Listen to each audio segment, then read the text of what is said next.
오늘은 목마른 사슴의 날 같습니다.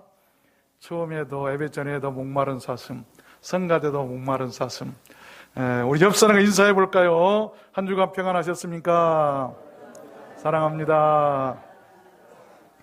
한번 따라서 해보겠습니다. 구속함을 얻은 14만 4천. 이런 제목으로 말씀을 증거하겠습니다. 오늘 본문 3절 말씀에 보면 구속함을 얻은 14만 4천이다 라고 하는 숫자가 나옵니다. 구원받은 자의 수가 14만 4천 명이다 라고 하는 그런 말입니다. 이 숫자에 대해서 많은 의견들과 해석들이 있습니다. 특별히 그 중에서 신천지와 같은 그런 잘못된 이단에서는 그 숫자를 문자적으로 해석해서 많은 사람을 미혹하고 있어요. 지파별로 지방의 지파들을 세워놓고 그래서 14만 4천이 모아지면 자기는 신말탄자, 계시록에 나오는 이제 계시록을 공부하겠습니다만 백마탄자로서 승리자, 이긴 자, 자기가 예수처럼 초항을 받게 될 것이라고 하는 이 원리가 바로 거기에서 나왔어요. 아주 잘못된 미혹하는 것들이죠. 우리가 그 숫자에 대해서 되게 이렇게 알면 좋습니다. 계시록 7장 9절에 보면 흰 옷을 입고 손에 종려 가지를 들고 보호자 앞과 어린 양 앞에 서서 큰 소리로 외치며 찬양하는 아무도 능히 셀 수 없는 큰 무리로 봄이 타당합니다. 아무도 셀 수가 없어요. 그 무리는 인간이 숫자를 셀 수 없는 무리입니다. 그러면 왜 14만 4천이라고 했겠는가? 이 히브리 민족의 숫자 개념을 따라서 우리는 상징적으로도 볼 수 있는데 성경에 보면 특별히 계시록 보면 12라고 하는 수가 많이 나오죠. 구약을 대표하는 12지파, 신약을 대표하는 12사도, 거기에다가 허다함을 상징하는 1000이라고 하는 숫자를 곱하면 14만 4천이 됩니다. 이 말이 뭐냐면 신구약을 통틀어서 구원받은 자의 수를 더해놓은 구원의 만수라고도 합니다. 이는 완벽한 숫자를 말하는데 누락됨이나 변기할 수 없는 그런 숫자를 상징하는 그런 말이에요. 이런 것을 잘 모르면 신천지와 같은 이단에 미혹될 수밖에 없죠. 정확한 수의 개념은 그러나 우리 주님만이 아심으로 우리가 이런 것을 더 이상 알려 하기보다는 그보다 더 중요한 그 숫자가 우리 주님께 구속함을 얻어서 구원받은 자들이라는 것을 아는 데 있음을 여러분 믿으시길 바랍니다. 그래서 저는 오늘 말씀을 받들어서 어떤 사람들이 그 구속함을 얻는 14만 4천인가를 여러분들께 증거해 드리려고 합니다. 여러분, 그 귀하고 신령한 복된 사람들은 이 땅에서 구속함을 얻어서 하나님을 모시고 하늘에서 사는 이 Heaven's Family, 하늘 가족들, 하늘에 있는 교회, 이것을 신학적으로는 천상교회다라고 얘기를 합니다. 이 땅에서 주를 믿는 우리들도 언젠가는 그들과 같이 합세할 것입니다. 믿습니까? 올 가정의 달에 우리는 우리들 육신의 가정들만 생각할 것이 아니라 하늘에 있는 하늘 가족들도 생각했으면 좋을 것 같아서 오늘 이 말씀을 증거하려고 하는 것입니다. 우리들 교회도 모두 그 수에 참여해서 하늘 가족들이 다 되었으면 좋겠습니다. 우리 두란노 소원교회 모든 성도들은 그 수에 다 참여해서 하늘 가족들이 되었으면 좋겠습니다. 여러분 모두 다 그렇게 되시기를 주님의 이름으로 축원합니다. 그러면 어떤 사람들이 그렇게 구속함을 얻은 14만 4천일까요? 첫 번째는 정절을 지킨 사람이다라고 오늘 말씀하고 있어요.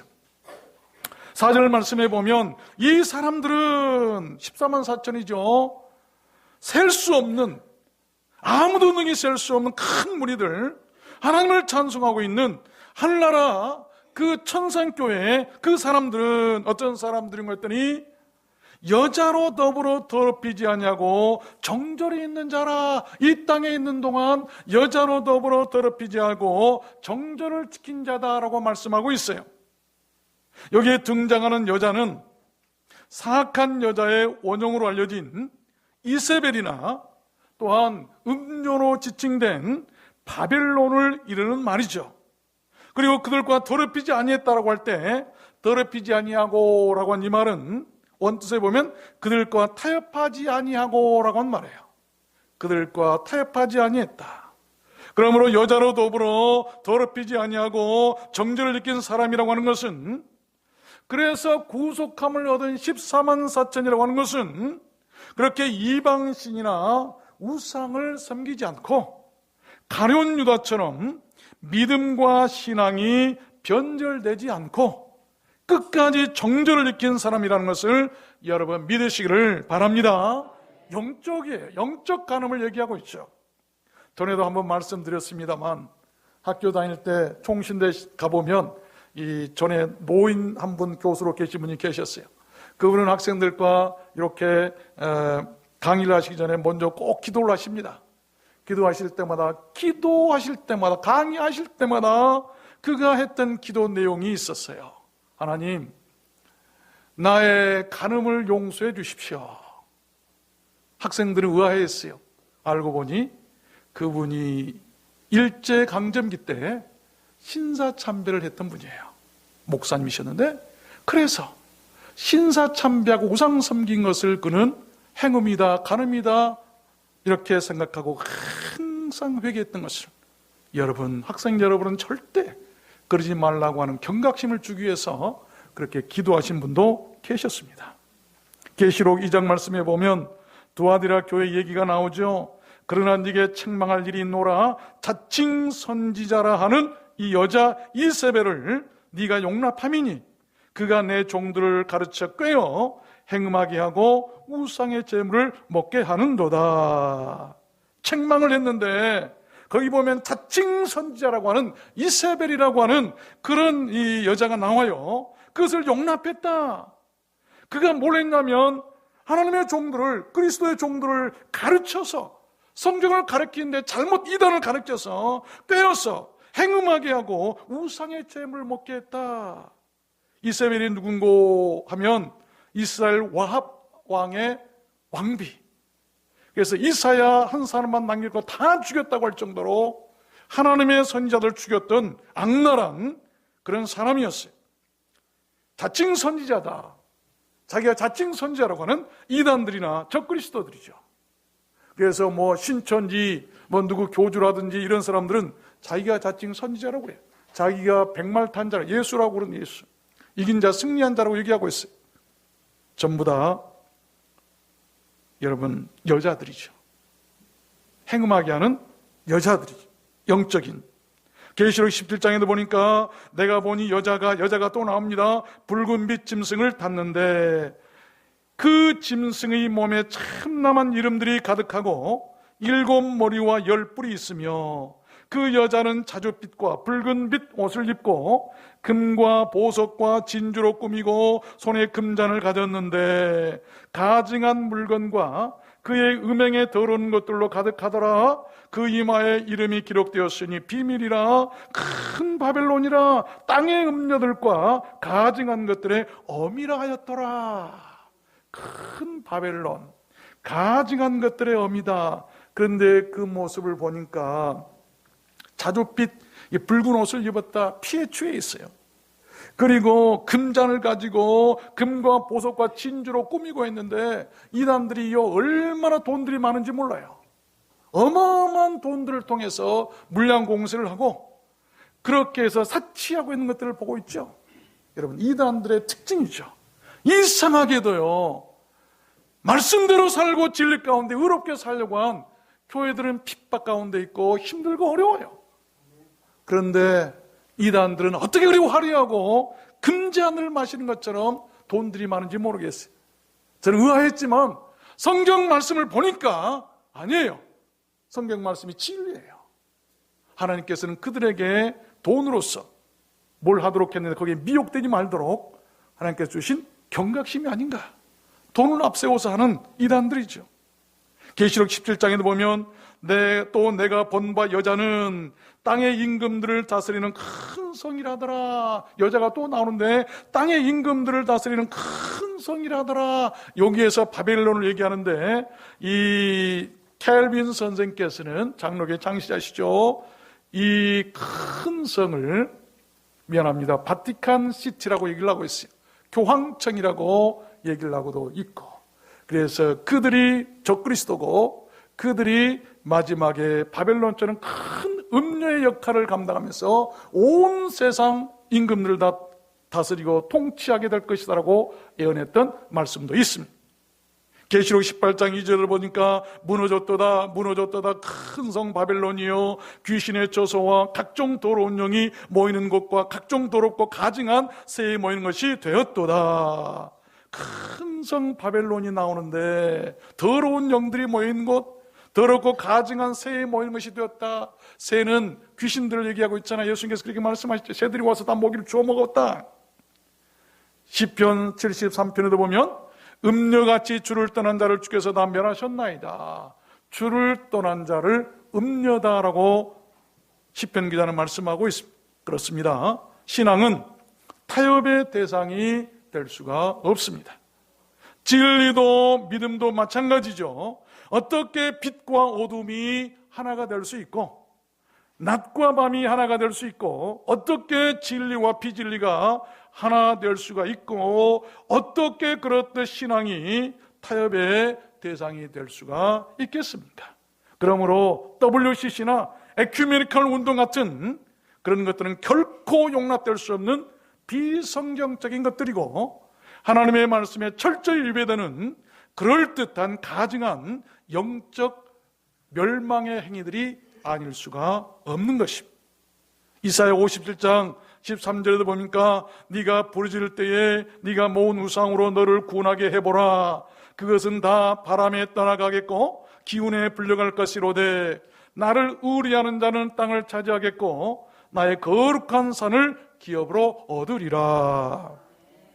여러분, 우상들은 너희들이 부르짖을 날 마지막 때 환난을 당해서 누군가의 도움을 청하고 싶어서 부르짖으며 도움을 청할 때 우상들에게 너희들이 모아놓은 우상들에게 구원해 주십시오라고 하면 해보아라. 그들이 그럴 수 있는가? 다 바람같이 떠나가겠고 기운에 하나님의 심판의 기운에 불려갈 것이고 다 사라질 것이지만 그러나 하나님 나를 의리하는 너희는 땅을 차지하겠고 나의 거룩한 산을 기업으로 얻을 것이다 라고 하신 그런 말씀입니다. 여러분, 그렇습니다. 우리는 믿음과 신앙의 굳은 정절을 지키는 자들이 되어야 할 줄로 믿습니다. 그들이 구속함을 얻게 되고 그들이 구원받은 14만 4천에 참여한 자들인 것입니다. 오늘 성경이 분명히 말씀하고 계세요. 두 번째입니다. 어떤 사람이 그렇게 또한 그러면 구속함을 얻은 14만 4천일까요? 두 번째는 어린 양의 인도를 따르는 자들이다. 오늘 4절 말씀해 보니까 어린 양이 어디로 인도하는지 따라가는 자며, 그들은 어린 양이 어디로 인도하는지 따라가는 자들이라 말씀하고 있는데 여기 어디로 인도하는지라고 한 이 말은 헬라어로 후파게라고 한 말인데 그 지도의 방향이 피지도자에게 미리 알려지지 않은 상태를 뜻하는 그런 말이에요. 그러므로 이 말은 무엇을 의미하냐면 가야 할 방향이 불확실하거나 알려지지 않는 그런 환경에서, 그런 상태에서도 인도하는 자에게 순종하고 따라가는 자다라고 하는 그런 말씀이에요. 우리가 예를 들어보면 아브라함이 갈대아 우르를 떠날 때 어떻게 했습니까? 갈 방향이 정해졌었나요? 무조건적이었어요. 하나님이 나오라, 가라 했을 때 그는 무조건 말씀에 쫓아 따라갑니다. 그런 상태, 전혀 어떤 것이 예비되어 있지 않는 그런 상태에서 무조건적으로 인도자의 말을 듣고 따라 나오는 그런 상태. 여러분, 그렇죠? 그것이 바로 참 신앙이고 그런 것이 바로 참 믿음 아니겠습니까? 그것이 인도자를 참으로 신뢰하고 믿는다는 것, 그런 증거가 되는 것 아니겠어요? 그 인도자는 바로 어린 양 대신 우리 주님 예수 그리스도라고 성경은 기록하고 있습니다. 그러한 확고한 신앙과 그러한 튼실한 믿음을 가진 자들이 구속감을 얻게 되고 하늘 가족인 14만 4천에 참여할 수 있게 된다는 것을 여러분 믿으시기를 바랍니다. 여러분의 그 믿음은 무엇입니까? 누구를 믿고 누구를 따르는 자들입니까? 성경에 보면 그런 믿음의 소유자들이 또한 많이 소개되고 있죠. 대표적으로 말씀드렸습니다만 히브리서 11장에 보면 믿음으로 아브라함은 부르심을 받았을 때에 순종하여 갈 바를 알지 못하고 나갔으며 갈 바를 알지 못했지만 그러나 믿고 나아가는 거. 왜? 그를 인도하는 인도자를 신뢰했기 때문에 이것은 믿음이라고 그러는 것이죠. 우리는 다 알 수 있는 것, 훤히 알 수 있는 길을 가는 것 다 쉬워요. 신앙의 길이라고 하는 그런 게 아니에요. 교회의 길도 그런 것이 아닙니다. 믿음의 길도 그런 게 아니에요. 앞날이 어떻게 될지 모르지만 내 앞에 어떤 시련이 닥쳐올지 모르고 어떤 것이 준비되어 있을지 모르지만 그러나 나를 인도하는 인도자를 내가 믿기 때문에 그를 신뢰하기 때문에 결코 나를 버리지 않냐고 생명의 길로 인도할 자임을 믿기 때문에 그 말씀에 순종하고 나아가는 것, 이것이 바로 믿음이에요. 어린 양이 어디로 인도하는지 따라간다라고 하는 것은 바로 그런 사람인데 그런 믿음을 가진 자들이 바로 구속함을 얻은 자들이고 14만 4천 하늘 가족들 천상교회의 성도들이더라라고 하는 그런 말씀 아니겠습니까? 히브리서 11장에도 보면 믿음으로 노아는 아직 보지 못한 일에 경고하심을 받아 경외함으로 방주를 예비하여 그 집을 구원하였으니 그 집을 구원할 때 여러분 아직 보지 못한 것들에 경고하심을 받아서 순종한 것이죠. 히브리서 11장 30절에도 보면 믿음으로 7일 동안 여리고를 두루다니며 성이 무너졌으며 이스라엘 백성들이 여리고성을 무너질 때에 하나님께서 칼을 준비해라, 창을 준비해라, 전쟁하려면 칼과 창과 방패 같은 게 있어야 되지 않겠습니까? 그런데 하나님께서는 아니다, 그저 매일 한 바퀴씩 돌고 마지막 날 7바퀴 돌아라. 여러분, 그렇게 성이 무너질 줄 알 사람이 누가 있었겠어요? 세상의 전쟁사에서 그런 전쟁은 없어요. 그러나 그들은 믿음이 있었어요. 그들을 인도하는 하나님을 믿었기 때문에 그 말씀에 순종하고 했더니 마지막 날 여리고성이 무너지게 된 줄로 믿습니다. 그것이 신앙이에요. 그것이 신앙이에요. 히브리서 11장에 보면 믿음은 바라는 것들의 실상이요 보지 못하는 것들의 증거다. 보고 믿는 건 누가 못 믿겠어요? 믿음이라고, 참 믿음이라고 하는 것은 바라는 것들의 실상이요 보지 못한 것들의 증거다. 어떤 분은 어제 얘기 중에 목사님 꿈을 꿨어요. 2층 교회가 있는데 1층에서는 성도들이 즐겁게 뛰어노는데 2층에서는 뭐 힘든 일이 있어서 내가 그냥 힘든 일을 이렇게 버티고 있었다고 하는 그런 이렇게 꿈 얘기를 들었어요. 아, 하나님께서 성도들에게 꿈을 주시는구나. 하나님께서 교회를 허락하시겠구나. 여러분, 나는 성전을 원치 않지만 예배의 거처는 원합니다. 여러분, 성전은 예수님께서도 헐어버리겠다고 말씀하셨고, 왜? 성전은 우리 주님께서 성전이시기 때문이에요. 우리 주님 자체가 성전이세요. 우리는 성전 개념이 아니라 이 땅에 있는 동안은 예배 거처, 하나님 우리들이 거하여 예배드리는 예배할 수 있는 거처를 허락해 주세요. 기도하시길 바랍니다. 여러분, 그런 개념이 있어야 돼요. 여러분, 요한계시록을 저는 많이 공부했고 책도 썼습니다만 언젠가 공부할 때가 올 거예요. 이 예루살렘, 새 예루살렘 성을 가봤더니 그 안에는 성전이 없어요. 성전이 없어요. 그리고 등도 필요 없고 빛도 필요 없어요. 낮과 같이 밝아요. 왜 그럴까요? 어린 양이 자체가 성전이시기 때문이죠. 성전은 물질적으로 보이는 성전이 아니에요. 여러분, 우리 주님께서 성전임을 믿으시길 바랍니다. 그 몸을 이루는 것이 교회고 그것이 바로 성전이에요. 우리는 그 성전을 받들고 나가야 될 줄로 믿습니다. 예수께서 일러 가라사대 나는 세상의 빛이니 whoever 누구든지 바로스미 나를 따르는 자는 어둠에 다니지 않냐고 생명의 빛을 얻으리라. 어린 양을 따르는 자.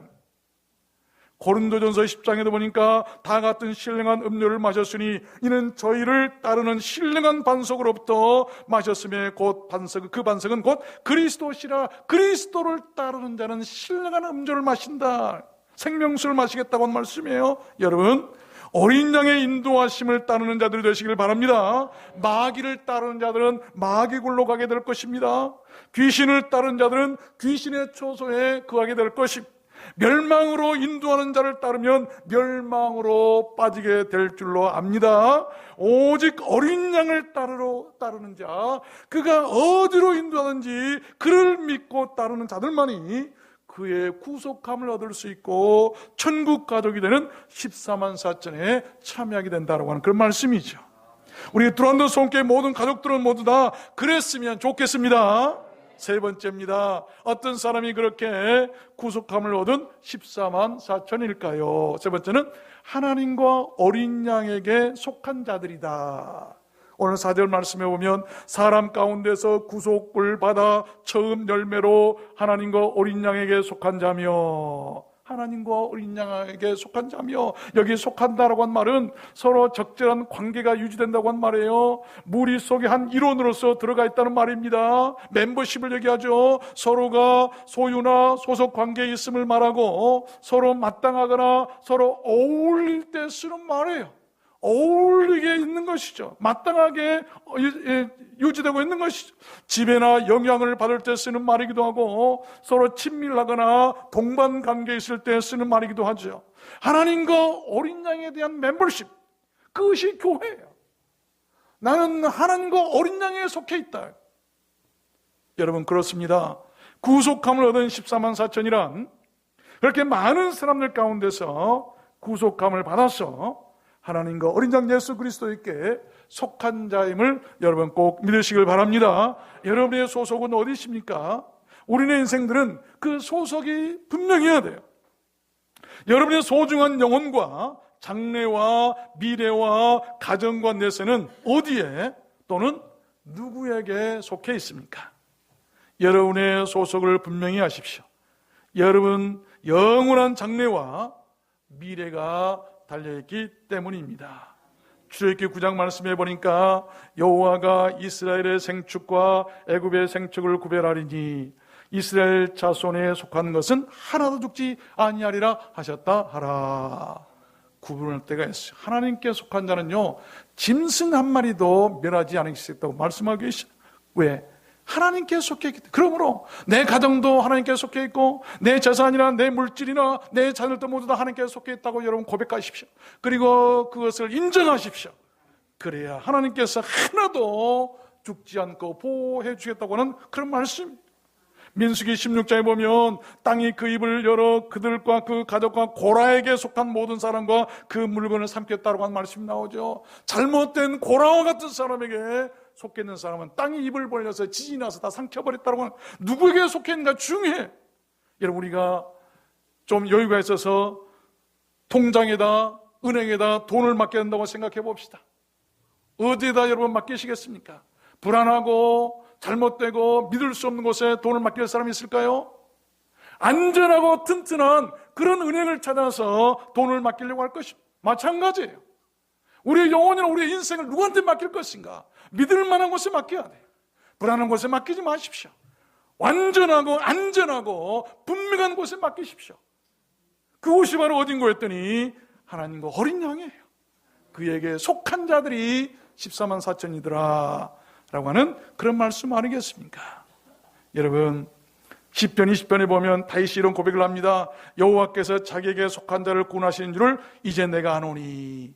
자기에게 속한 자를 구원하신 줄을 다윗은 알았다면, 아가서 6장에도 보니까 나는 나의 사랑하는 자에게 속하였고 나의 사랑하는 자는 내게 속하였도다. 그가 백합화 가운데서 그 양떼를 먹이는구나. 그의 백성들, 그의 자녀들, 사랑하는 자들, 나의 사랑하는 자는 내게 속하였다. 서로 속해 있기 때문에 사랑하는 관계가 됐다고 하는 말씀 아니겠어요? 마가복음 9장에도 보니까 누구든지 너희를 그리스도에게 속한 자라 하여 물 한 그릇을 주면 내가 진실로 너희에게 이르노니 제가 결단코 상을 잃지 아니하리라. 무슨 말인가 하면, 저 사람은 나 하나님께 속했구나. 그러니 하나님께 속한 저 사람에게 내가 물 한 잔을 떠줘야 되겠다라고 하면 그 사람에게는 결코 상을 잃지 않겠다고 하는 말씀입니다. 그러므로 여러분, 상대방에게 저 사람을 생각할 때, 저 사람은 하나님께 속한 자로구나. 저는 오늘 아침에 기쁜 얘기를 들었어요. 참 감사한 얘기를 들었어요. 떡을 누가 해왔는데 오늘 스승의 날인데 스승의 날에 떡을 해오셨다. 저분이 하나님의 말씀을 가르치고 또한 주의 종들이 하나님 일을 할 때 하나님의 일꾼으로 생각하고 하나님의 속한 자로 생각하고 그에게 물 한 그릇 떠주는 심정으로, 섬기는 심정으로 떡을 해오면 그런 사람은 결코 상을 잊지 않겠다는 그런 말씀이에요. 그러므로 상대방을 인정할 때 하나님께 속한 자라고 여러분 인정하십시오. 여러분 옆에 계신 분들이요, 하나님께 속한 자들이세요. 여러분 복받게 할 사람이 바로 여러분 옆에 있는 사람들이에요. 여러분 옆에 있는 사람에게, 하나님께 속한 자에게 물 한 그릇이라도 한번 떠줘 보십시오. 그들에게 볼 수 있겠다는 말씀 아니겠습니까? 우리 두원로 소원교회는 그런 교회가 되었으면 좋겠습니다. 요한복음 8장에도 보니까 하나님께 속한 자는 하나님의 말씀을 듣나니 너희가 듣지 아니하면 하나님께 속하지 아니함이로다. 그럼 어떻게 하는가? 하나님께 속한 자는 하나님의 말씀을 듣는 자들이죠. 또 사도행전 27장에 보니까 바울이 이렇게 고백하죠. 나의 속한 바 곧 나의 섬기는 하나님의 사자가 어젯밤에 내게 되소서 말하되, 바울이 유라굴로라고 하는 광풍을 만나 다 죽게 생겼어요. 그런데 그 밤에 천사가 나타나서 너는 죽지 않고 살 것이다, 앞으로 이렇게 해라고 가르쳐줬는데, 그때 바울이 고백하기를 나의 속한 바, 내가 하나님께 속했는데 나의 속한 바, 나는 하나님께 속한 사람인데, 그렇기 때문에 하나님께서 자신에게 속해 있는 바울을 위해서 천사를 보내서 죽음 가운데서 그를 살려주시고 구원하셨다고 하는 그런 말씀 아니겠습니까?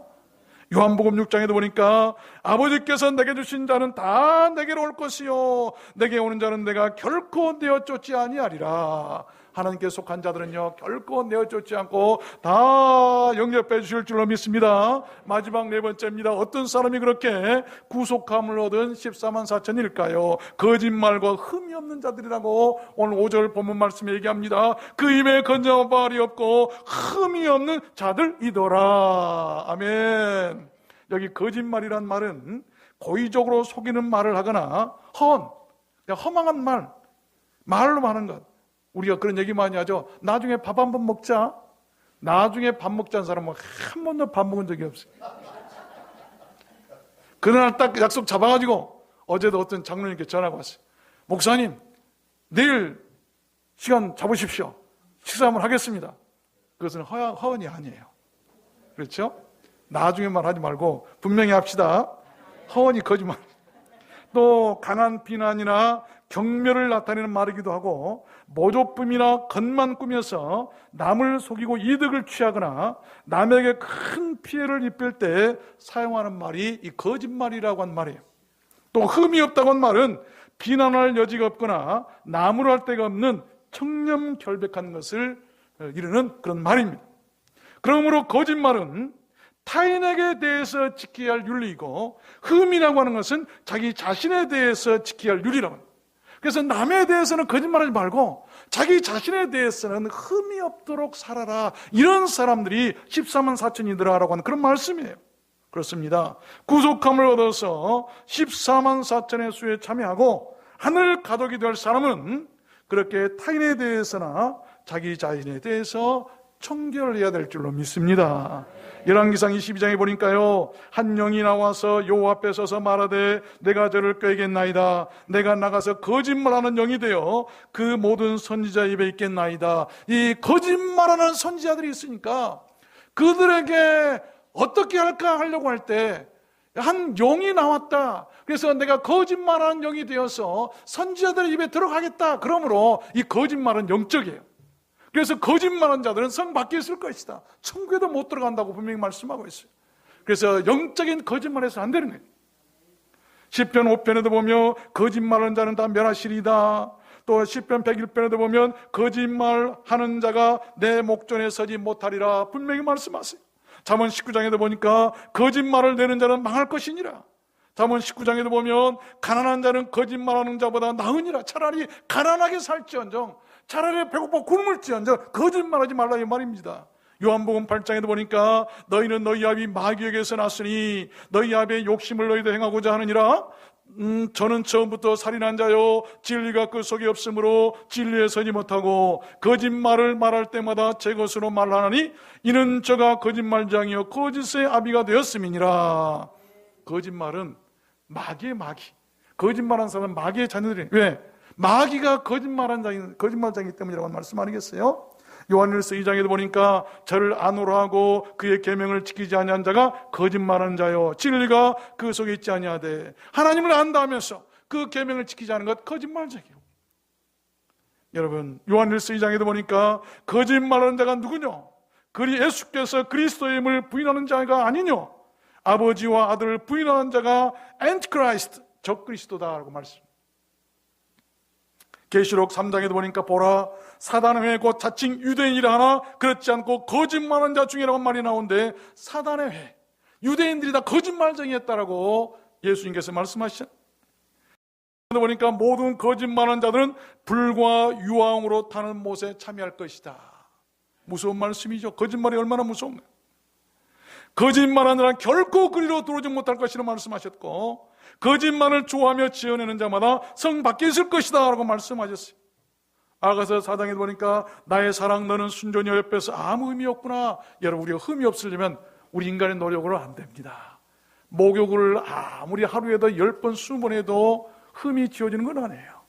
피를 아무리 하루에도 수혈을 몇 번 하고 바꿔도 피가 깨끗해지는 거 아니에요. 여러분, 나의 사랑 너는 순전히 어여뻐서 아무 의미 없구나. 솔로몬과 슐람 여인의 사랑 가운데서 그의 사랑 가운데 있을 때 흠이 없어지는 것이죠. 우리가 주님의 사랑을 깨닫고 그 사랑 안에 거할 때 우리의 흠이 없어지게 될 줄로 믿습니다. 에베소 1장에도 보니까 우리로 사랑 안에서 그 앞에 거룩하고 흠이 없게 하시려고 바울도 얘기합니다. 그의 사랑에서, 사랑 안에서 그 앞에 거룩하고 흠이 없게 하시겠다. 우리가 그리스도의 사랑 안에 있을 때 우리는 흠이 없게 되는 것이 다른 거 없어요. 아무리 노력해도 안 되는 것이죠. 에베소 5장에도 보니까 그리스도께서 교회를 사랑하시고 위하여 자신을 주심같이 하라. 이는 곧 물로 씻어 말씀으로 깨끗하게 하사 거룩하게 하시고 자기 앞에 영광스러운 교회를 세우사 티나 주름 잡힌 것이나 이런 것들이 없이 거룩하고 흠이 없게 하려 하심이니라. 교회를 흠이 없게 하려고 하셨던 것은 교회를 사랑하시고 자신을 주심같이, 그러므로 우리가 자기 자신을 주셔서 그의 몸이 십자가에서 못 박혀 피 흘리심으로 그 사랑 안에 있을 때 교회도 흠이 없게 되는 것이고 우리도 그 사랑 안에 있을 때 흠이 없게 된다고 하는 그런 말씀이에요. 골로새서 1장에도 보니까 이제는 그의 육체의 죽으심으로 말미암아 화목케 하사 너희를 거룩하고 흠없고 책망할 것이 없는 자로 그 앞에 세우고자 하셨으니, 그 육체의 죽으심으로, 그 육체의 사랑으로 얼마나 감사한지 모르겠어요. 그 사랑을 받는 우리들, 그 사람들이 바로 14만 4천 아니겠습니까? 베드로후서 3장에도 보니까 그러므로 사랑하는 자들아 주 앞에서 점도 없고 흠도 없이 평강 가운데 나타나기를 힘쓰노라. 사랑하는 자들아, 우리 사랑한 자, 사랑이 있어야 흠이 없는 자들. 그러므로 다른 거 아니에요. 이웃을 사랑하지 못하고 하나님을 사랑하지 못한 자가 어찌 흠이 없다고 말할 수가 있겠어요? 그러므로 사랑은 모든 것을 덮고 모든 것을 완성합니다. 그럼 우리의 인간을 흠이 없도록 만들고 흠이 없는 교회로 만드는 것은 그리스도의 사랑 외에는 없어요. 여러분, 그 사랑이 우리를 흠이 없게 하실 줄로 믿습니다. 유다서 1장에도 보니까 능히 너희를 보호하사 거침이 없게 하시고 너희로 그 영광 앞에 흠이 없이 즐거움으로 서게 하실 자 곧 우리 구주 홀로이신 하나님께 우리 주 예수 그리스도로 말미암아 영광과 위엄과 권력과 권세가 만고 전부터 이제와 세세에 있을지어다. 아멘. 여러분, 말씀을 맺겠습니다. 그렇습니다. 우리를 심판의 날에 흠없이 하나님 앞에 세울 자는 오직 우리 주님 예수 그리스도밖에 없다는 것을 믿으시길 바랍니다. 그를 믿는 자 구속함을 얻게 하실 줄로 믿습니다. 그에게 속하여 정죄를 지키고 거짓말이나 흠이 없이 어디로 인도한지 그를 믿고 순종하며 따르는 자 14만 4천 그 복되고 신령한 구원받은 자의 수에 참여하여 하늘 가족들이 되게 해 주실 줄로 믿습니다. 우리 두란노스 온교회 성도님께서는 모두 다 그렇게 되셨으면 좋겠습니다. 여러분과 여러분 가족들이 모두 다 그렇게 되시기를 우리 주님 예수 그리스도 이름으로 축원합니다. 축원합니다. 우리 기도하십시다. 하나님 아버지 감사합니다.